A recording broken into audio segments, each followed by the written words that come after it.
What's up, Space Pirates? This is your captain, the ever-charming Dr. Disaster, and what I have to offer you right now is a white pill.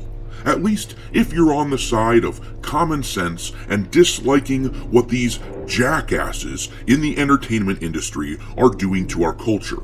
But if you're into this woke stuff, you might not like what you're about to hear. You have been warned. This little post came across my Twitter feed this morning, and I just had to discuss it. I see so many people in my comment sections being blackpilled, being depressed and demoralized, as if we can't win this thing, as if we can't push back because these guys here from BlackRock have infinite money. But it ain't true. And that is why stuff like this Star Wars Outlaws, will eventually have to come to an end. As long as people like you and I keep pushing back, things like Stellar Blade will actually get pushed to the front and make a ton of money for the companies that make them. And things like Star Wars Outlaws will get their asses kicked. I mean, look at this headline here. The Star Wars Outlaws creative director wants to describe Kay Vess, the creature from the Black Lagoon, as I like to refer to her, as a modern protagonist. And you know what? Given how fugly the feminists who support this crap are, I actually gotta give him that one. You're one ugly motherfucker.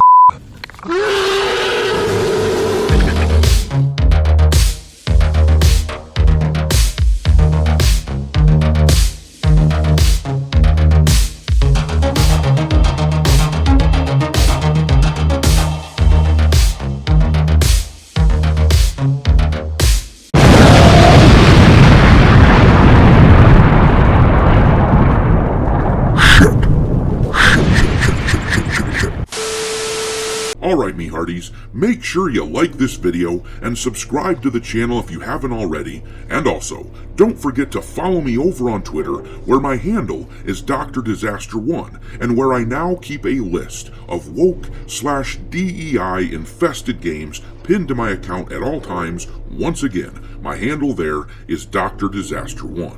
But let's see what this creative director had to say about the lovely Kay Vess, who was inexplicably based on this unironically lovely model. This article comes to us from That Park Place. The headline says, Star Wars Outlaws creative director Julian Garrity explains why he describes Kay Vess as a much more modern protagonist. Star Wars Outlaws creative director Julian Garrity shared why he describes the game's protagonist Kay Vess as a much more modern protagonist. Speaking with Game Informer, Garrity first shared his assertion, "I think she's a much more modern protagonist than we usually see in games."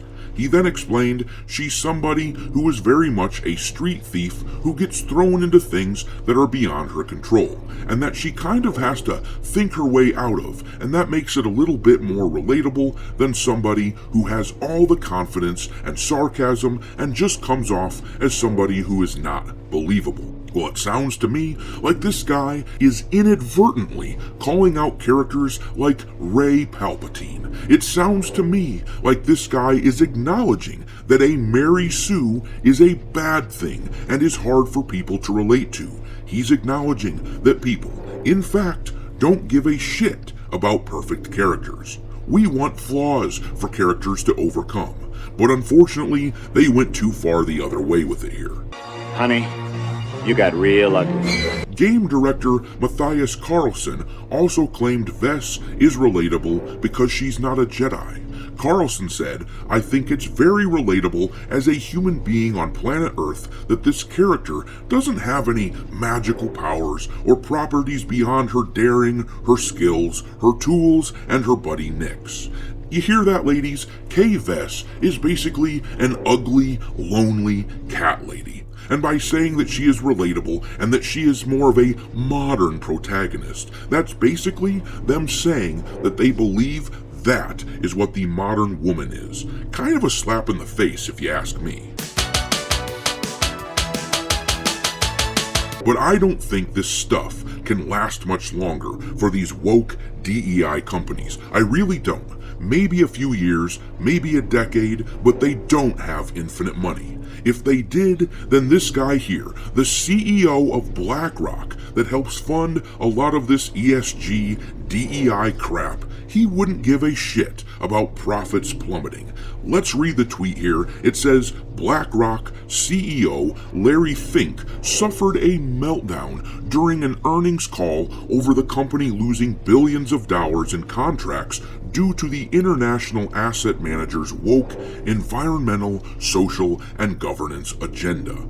During the call, Fink lost his cool as he complained about lies and misinformation regarding BlackRock's agenda. Sounds to me like he's just pissed off that we're on to their ass.